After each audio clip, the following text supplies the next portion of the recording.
अस्सलाम वालेकुम। कैसे हैं आप सब लोग? उम्मीद करती हूँ आप सब खैरियत से और मज़े में होंगे। स्मूथ सिल्की ग्रेवी वाला मटन मलाई टिक्का हांडी की रेसिपी मैं आपसे शेयर कर रही हूँ। ये यूनिक, मज़ेदार और एक रॉयल रेसिपी है, तो इसे आप ज़रूर ट्राई कीजिएगा। यकीनन आपको बहुत पसंद आने वाली है।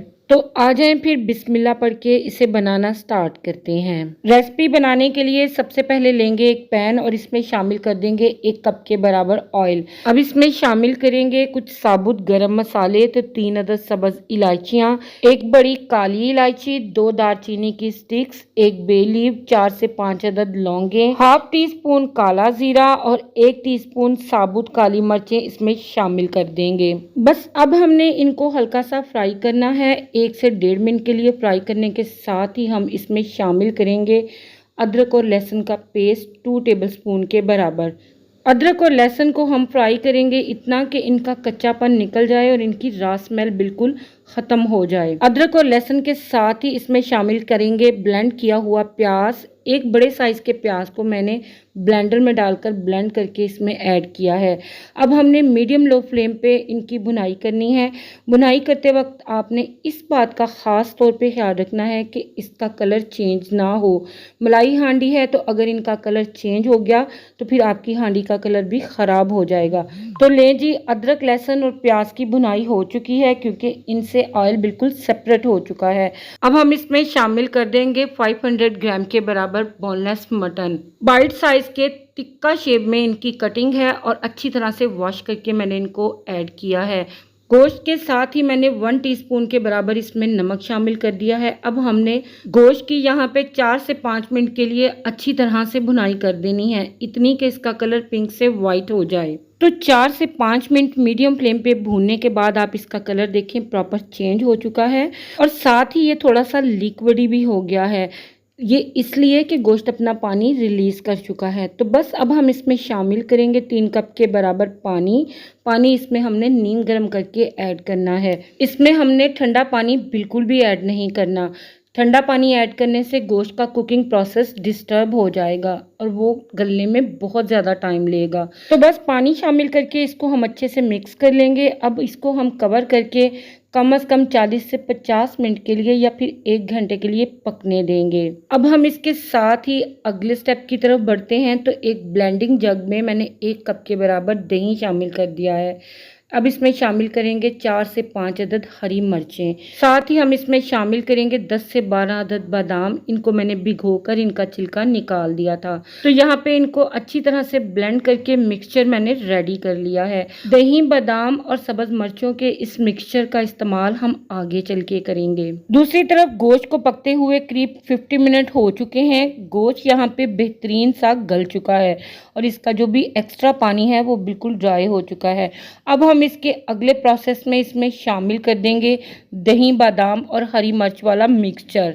इसे हम अच्छी तरह से मिक्स करेंगे और हाई फ्लेम पे इसको कुक करेंगे ताकि दही का पानी थोड़ा सा ड्राई हो जाए। तो इसे मैंने 3 से 4 मिनट हाई फ्लेम पे कुक किया है और यहाँ पे आप देखें दही का पानी काफ़ी हद तक ड्राई हो चुका है।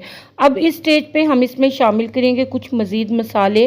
तो हाफ टी स्पून के बराबर इसमें शामिल कर देंगे खुशबूदार गरम मसाला पाउडर। हाफ टी स्पून इसमें भुना कुटा हुआ सफ़ेद ज़ीरा शामिल कर देंगे। 1 टीस्पून इसमें भुना कुटा हुआ खुशक धनिया ऐड कर देंगे। इसके साथ ही 1 टीस्पून के बराबर हम इसमें कसूरी मेथी शामिल कर देंगे। कसूरी मेथी आप तवे पे हल्का सा रोस्ट करके और हाथों पे रब करके ऐड करेंगे तो इसका फ्लेवर मज़ीद बढ़ जाएगा। बस ये सारे मसाले ऐड करके अच्छी तरह से इसको मिक्स कर लेंगे। फिर इसके बाद फ्लेम को बिल्कुल लो करेंगे और दम वाली आंच पे इसे कवर करके सिर्फ 2 मिनट के लिए पकने देंगे ताकि सभी मसालों का फ्लेवर अच्छी तरह से इसमें आ जाए। तो यहाँ पे इसे पकते हुए 2 से 3 मिनट हो चुके हैं और यहाँ पे आप ग्रेवी की थिकनेस भी चेक कर लें, बिल्कुल ऐसी ही होनी चाहिए। यहाँ पे हमने ग्रेवी को ज़्यादा थिक बिल्कुल भी नहीं करना। अब इस स्टेज पे हम इसमें शामिल करेंगे हाफ टी स्पून के बराबर कुटी काली मिर्च। स्टार्टिंग पे हमने साबुत वाली ऐड की थी, इस स्टेज पे हम कुटी हुई ऐड करेंगे। अच्छी तरह से मिक्स कर लेंगे और साथ ही इसमें शामिल कर देंगे क्रीम। टेट्रा पैक की क्रीम हाफ कप के बराबर मैं इसमें शामिल कर रही हूँ। अगर आपने कोई दावत अरेंज की है तो आप गोश्त को इस स्टेज तक कुक करके रख सकते हैं। जब आप सर्विंग करने लगें तो इस टाइम पे आप इसमें क्रीम शामिल करें और सर्व कर लें, तो आपके लिए बहुत ही इजी हो जाएगा। यहाँ पर आपको सिर्फ 1 से 2 मिनट का टाइम ही लगेगा। सर्व करने से पहले गोश्त को अच्छी तरह से दोबारा गर्म करें और इसमें आधा कप क्रीम का शामिल करके मिक्स करें और फिर इसे इजीली सर्व कर लें। तो यहाँ पे मैंने क्रीम ऐड करके इसे बहुत ही अच्छी तरह से मिक्स कर लिया है और आप यहाँ पे देखें इसका टेक्सचर कितना रिच, कितना क्रीमी, स्मूथ और सिल्की हो गया है। लास्ट में हरे धनिए के पत्ते ऐड करके इसको मिक्स करेंगे और फ्लेम को बंद कर देंगे। अब इसे हम गर्मा गर्म सर्व कर लेंगे।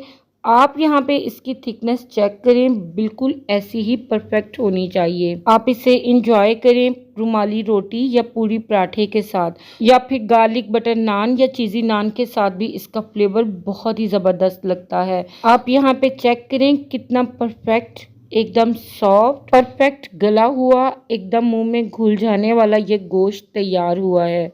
ये यूनिक और मज़ेदार सी रेसिपी आप ज़रूर एक बार ट्राई कीजिएगा। यकीन करें सभी खाने वालों को ये मटन टिक्का मलाई हांडी बेइंतहा पसंद आएगी।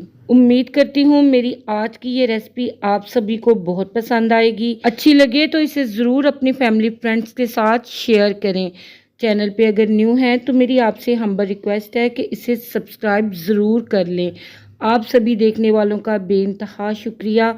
आपसे फिर मिलूँगी इंशाल्लाह एक न्यू सुपर टेस्टी रेसिपी के साथ। इजाज़त दीजिएगा मुझे। अल्लाह हाफिज़। अल्लाह निगहबान।